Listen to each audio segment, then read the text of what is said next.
Yeah, we were pathetic. We were pathetic. Yeah, it was a pathetic display. No bite back, no kick back. Top guys didn't do anything. Just got to man up. I mean, we play well. One bad thing happens, we crumple. That was an attention-grabbing moment for Glen Gulutzan, but I want to give the stage up to you, Glen, as you get ready for the Boston Bruins tonight in this great chase for 11 straight wins. It wasn't necessarily the post-game speech, but the train ride to Ottawa. You can expand. Yeah, it was.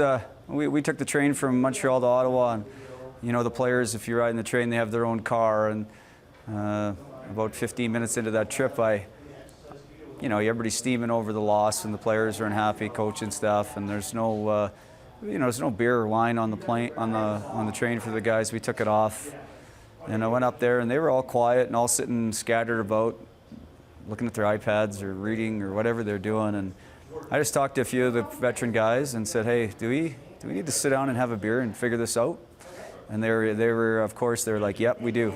And so I brought in the tubs that we took off of beer and wine, and I said, "All right, take off your headphones, sit around. I want everybody crowded in, and you guys figure this thing out. Have a couple beers, figure it out. We'll have a meeting on Sunday." And we did have a meeting a day later, an honest kind of a role meeting, and that was the game in Ottawa that night. Those must have been big tubs of beer.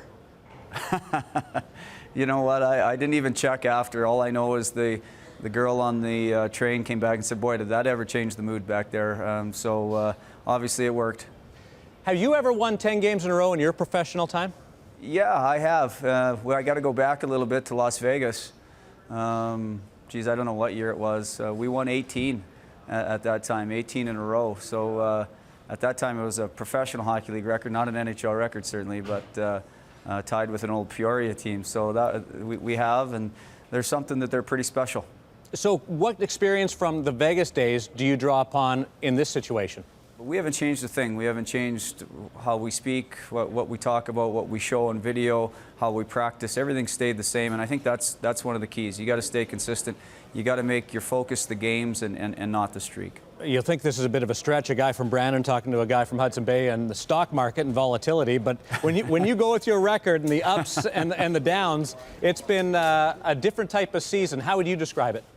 You know, it was a building season because certainly our record to start 5-10-1, boy, that wasn't an easy time. But a lot of new things were being implemented here. We had new personnel. We had gotten some players a little late, and yeah, we did struggle out of the gate. And the thing now is there's a little bit more belief. There's way better buy-in in the systems, and the guys know night to night here what they have to do to give themselves a chance to have success. And that's been the biggest thing, is the belief has grown throughout the year, but it hasn't been easy. And it's never easy, but we got some true growth out of the adversity we went through early. That'll be the last time we have a conversation that involves the stock market. Congratulations and good luck the rest of the way, okay? Yeah, thanks very much, Darren.